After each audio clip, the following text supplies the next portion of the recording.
Examen de farmacia de Alcalá de fecha 19 de octubre de 2015. Vamos a proceder a hacer y a explicar la pregunta número 3. La pregunta número 3, pues ya me he hecho yo un esquemita para no perdernos de todas las reacciones que tenemos que explicar y que analizar. La primera quiero que veáis que es una cicloadición en la que hay que discutir la orientación.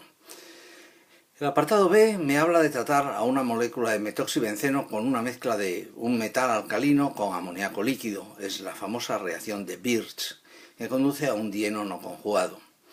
El apartado 3 es el tratamiento de la molécula de ciclohexeno con el ácido metacloroperbenzoico y la posterior hidrólisis en un medio ácido es la epoxidación y luego la rotura del epóxido para formar el diol en trans. El apartado D es hacer una alquilación de Friedel-Crafts y luego realmente lo que hay que meter es el agrupamiento terbutilo y el agrupamiento metilo proceder a su oxidación basándonos en que los homólogos del benceno, independientemente del tamaño de su cadena lateral por oxidación dan benzoico. Y en el último apartado tenemos una molécula que puede sufrir una acilación de Friedel-Crafts interna, obteniendo esta fenona, se llama la tetralona, la cual es tratada con mezcla sulfonítrica y hay que discutir en qué posición se hace la nitración. Yo os voy pintando que sale una mezcla de dos isómeros. Y la última reacción es tratar con hidracina en medio alcalino caliente, que es una típica reducción de carbonilos,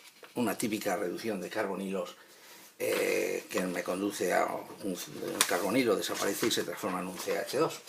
Bueno, vamos a hacer las reacciones. La primera que me encuentro es tratar a la molécula de un ciclo hexadieno, la tenemos que tratar con la molécula de metilvinilcetona. Bien, esto es una acicloadición de Diels-Alder, un proceso 4+2 que creo que todo el mundo conoce. En la reacción de Diels-Alder se mueven sincrónicamente todos los enlaces. Bien, yo os he pintado aquí los electrones para recordaros que el mecanismo es simplemente mover los electrones y hacer que este enlace pi pase a formar un enlace sigma entre estos dos carbonos. Este otro enlace pi pasa a formar otro enlace sigma aquí, y este enlace pi pasa a formar este enlace.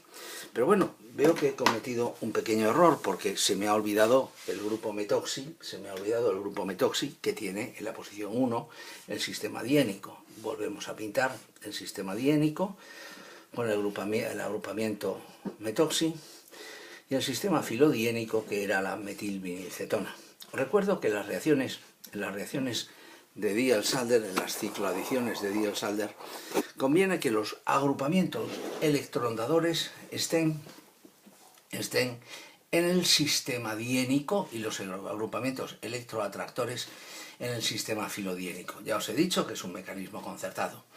Esta cicloadición de Diels-Alder tiene la particularidad que hay que saber orientarla. Fijaros que si la hacemos como me la han presentado, formaríamos un ciclo y los dos grupos estarían como en orto. Estaría bien orientada, porque se tiende a que queden como o en orto o en para. Si esta molécula la giramos 180 grados, observen cómo los dos grupos quedarían como, cuando hagan la reacción, como en meta. Tendría una orientación incorrecta. Repito el mecanismo de la reacción, que es mover los electrones sincrónicamente, es una reacción electrocíclica. Este par de electrones viene aquí, este par de electrones viene aquí, este par de electrones viene aquí, y hemos obtenido el producto final. En el segundo apartado me dan la molécula de metoxibenceno, el metoxibenceno, que lo hacen reaccionar con una mezcla de un metal, sodio en amoníaco líquido. Bien, fíjense, yo les he traído el volumen 2 del libro del profesor Soto, en la página 233, me habla de la reacción de Birch. Aunque no es posible detener la hidrogenación catalítica en los productos de reducción parcial, la llamada reducción de Birch sí lo permite. Este proceso consiste en el tratamiento del hidrocarburo aromático con un metal alcalino, sodio, litio o potasio, en amoníaco líquido y en presencia de un dador de protones, generalmente un alcohol, como etanol, propanol u otros alcoholes. La reacción conduce a un ciclo hexadieno no conjugado. Bueno, es una reacción un poco compleja, es una reacción cuyo mecanismo yo os diría que no vale la pena ni siquiera analizarlo, es de una complejidad extrema para una reacción que aparece muy anecdóticamente en los exámenes. Por tanto, la molécula esta que me han dado de metoxibenceno tratada con el reductor de Birch se transformaría, vamos a hacerlo todo en la misma molécula, en un sistema diénico no conjugado. Se nos podría transformar, por ejemplo, en este sistema diénico. Sí es verdad que, dependiendo de si el benceno tiene un grupo electroatractor o electrodador, el sistema diénico queda orientado de distinta manera. Pero no me lo han preguntado y no lo vamos a contar. El ejercicio siguiente es tratar una molécula de ciclohexeno, que me vais a permitir que la pinte así, porque aquí sí tengo más espacio. Lo tratan con una molécula de perácido. Con una molécula de peroxiácido, las moléculas de alqueno sufren el proceso de epoxidación. Aquí tenemos el alqueno, aquí tenemos el perácido. Sé que no lo ven perfectamente, pero bueno, ahí tienen el perácido, el metacloroperbenzoico, y el mecanismo de la reacción es un mecanismo de movimiento electrónico sincrónico. Fíjense cómo se mueven todos los electrones simultáneamente y cómo la molécula de alqueno, cuando se transforma en el epóxido, tenemos una estructura que ya saben ustedes que los epóxidos son estructuras muy inestables, porque tienen muchísima tensión angular. A esta molécula la vamos a romper por medio de una hidrólisis, y la hidrólisis del epóxido les conduce al transdiol. Los dos grupos hidroxilos quedan por distinto lado. El ejercicio siguiente, se lo planteo, es partir de la molécula de tolueno. Un momentín, pinto un tolueno, ojito, que no sé si me estoy saliendo de la pantalla. Efectivamente, me estoy saliendo de la pantalla. Esa molécula de tolueno la tienen que transformar en la molécula me pintan un terbutilo. Miren, en el examen el terbutilo lo han pintado aquí arriba. Me van a permitir que lo pinte aquí abajo y que aquí, en vez del metilo, tengo el grupo ácido. ¿Qué es lo que han hecho? ¿Qué reacciones han desarrollado aquí? Bueno, yo veo que primero han introducido el agrupamiento de terbutilo. Empleando para ello, lo normal es que empleéis cloruro de terbutilo, lo normal, en presencia de AlCl3. Aunque quiero aprovechar para recordaros que la alquilación de Friedel-Crafts no solo se hace con derivados halogenados, también se hace con alcoholes y con alquenos, con todo lo que sea susceptible de desarrollar un carbocatión. Hacemos la primera reacción, que es la alquilación de Friedel-Crafts, y nuestra molécula de tolueno se nos habría convertido en la molécula de 4-terbutiltolueno. Bien, ya tenemos el primer paso. El siguiente paso es oxidar. Los homólogos del benceno, independientemente del tamaño de la cadena carbonada que tengan, dan ácido benzoico. Solo hay una excepción, el agrupamiento terbutilo. El agrupamiento terbutilo es inoxidable, no hay cómo empezar la oxidación. Por tanto, la oxidación afectaría exclusivamente al agrupamiento metilo y se me formaría el ácido 4-terbutilbenzoico, que es lo que me piden en la pregunta del examen. En el ejercicio siguiente nos encontramos estas líneas de reacción que ya les he descrito. La primera es una acilación de Friedel-Crafts, la segunda es una nitración, y la tercera es la reducción de Wolff-Kizner, una reducción del grupo carbonilo. Bien, vamos a desarrollarla. La molécula que me dan es un benceno tiene una cadena carbonada de 4 átomos de carbono, que yo voy a pintar de esta manera para poder justificar con claridad la reacción. Aquí tengo el haluro de ácido. Esta es la molécula de partida en presencia de AlCl3. Se lo enseño para que vean que no les estoy engañando.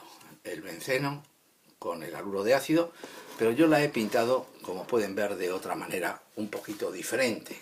Bien, contaría cómo se forma el catión acilo, cómo se genera el complejo de carga, y a este catión acilo, sobre este catión acilo, habríamos el primer paso de la reacción, que sería la acilación de Friedel-Crafts. No vamos a hacerla, pero entiendo que todos estaréis de acuerdo que se hace la acilación por el mecanismo general de sustitución electrofílica aromática, obteniendo la tetralona. Este nombre es un nombre aceptado, la tetralona. Sobre este compuesto me piden que la trate con sulfúrico nítrico. Es una reacción de nitración, pero ¿dónde hacerla? Mirad, yo valoro que este agrupamiento, el agrupamiento de carbonilo, es un agrupamiento desactivante. Por tanto, desactiva su orto y su para y orienta a las posiciones meta. Os estoy hablando del sustituyente de arriba, el que os he pintado en color rojo, que cada vez que se polariza crea el carbono deficitario y por tanto es un grupo electroatractor. Por otro lado, esta cadena carbonada, por aquí abajo, cadena carbonada saturada, es un agrupamiento electrondador, débil electrondador, pero es activante. Y este sustituyente, este lado de la cadena carbonada, orienta y activa en las posiciones orto, esta está ocupada, pero esta no, y en las posiciones para. Yo os he sugerido que la reacción se puede hacer en las dos posiciones, tanto saldrá evidentemente mezcla. Vamos a dejar pintada, por ejemplo, a este isómero, que es uno de los dos isómeros que se forman. Y a continuación lo tratan con hidracina en medio alcalino, caliente, que es la reducción de Wolff-Kishner. Para hacer reducciones de carbonilo, cetonas y aldehídos, nosotros tenemos 3 grandes líneas de reacción que aprovecho el problema para repasaros. Una, empleando medios alcalinos, es la reducción de Wolff-Kishner. Otra es la combinación de ácido clorhídrico en exceso en zinc amalgamado, que es la reducción de Clemmensen, la más popular de todas. Y luego hay una tercera reacción que reconozco su rareza y que es tratar primero con propano 1,3-ditiol para formar el acetal azufrado en presencia de trifluoruro de boro, y cuando habéis formado el acetal azufrado se trata con hidrógeno níquel Raney. Esto se llama la desulfurilación de los diacetales, pero realmente lo que tenemos que fijarnos es que nos han preguntado que tratemos con el reductor de Wolff-Kishner, por tanto obtendremos ese compuesto. Y esto fue el examen que pusieron, el parcialillo que pusieron. Aquí tenéis las reacciones.